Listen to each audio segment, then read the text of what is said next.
Doamne, de ce ador psihologia. Eu mă gândesc să mă duc în psihologie. Ana, eu am o nepoată de vârstă, da, exact. Și eu sunt anul 2008.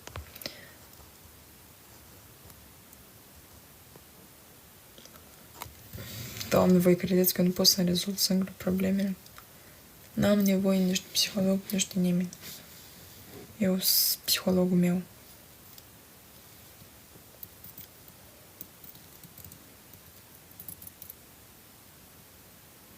Că deși nu ți-ar plăcea bărbat însurat cu rublă. Uei, ca să înțelegi, nu mai ghine ți-ai tu femeie însurată cu rublă? Sau să ți-ai femeie însurată și tu să ieși al cu rublă? Gândești și tu. Toată lumea poate să-și rezolve, dar fără Dumnezeu nimic. Asta e foarte corect. Eu de asta își spun că eu pot să rezolv singur problemele mele cu ajutorul lui Dumnezeu.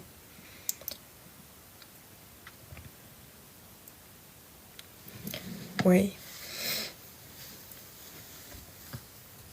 Nu singură, cred. Păi nu singură, eu și cu Dumnezeu. Credeți-mă că în viața asta nu trebuie să ai încredere în nimeni. Ai o problemă, vorbești cu Dumnezeu. Nu spun, sunt și prieteni care te ascultă sau așa, dar cea mai bună descărcare, spun așa, descărcare sufletească e cu Dumnezeu.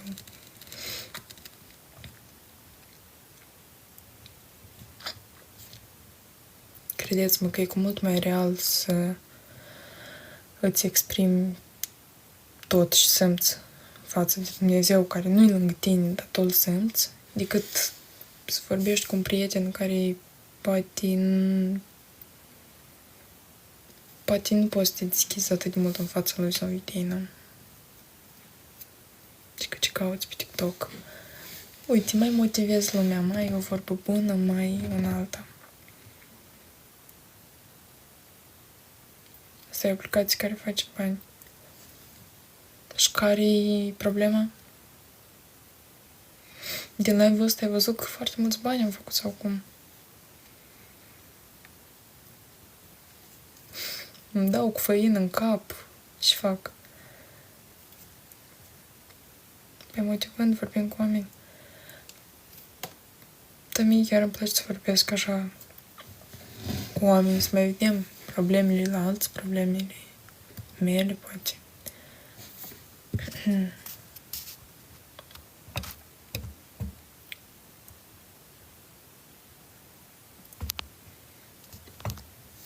Da, corect, credința fără fapt de moarte. Era... Doamne, eu gata, vorbesc nu am voci.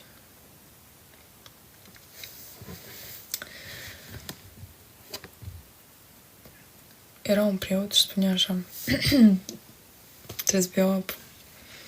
Spunea că mai bine un ateu, stați că nu pot să vorbesc, mai bine un ateu gen bun la suflet decât un credincios care e gol pe dinăuntru.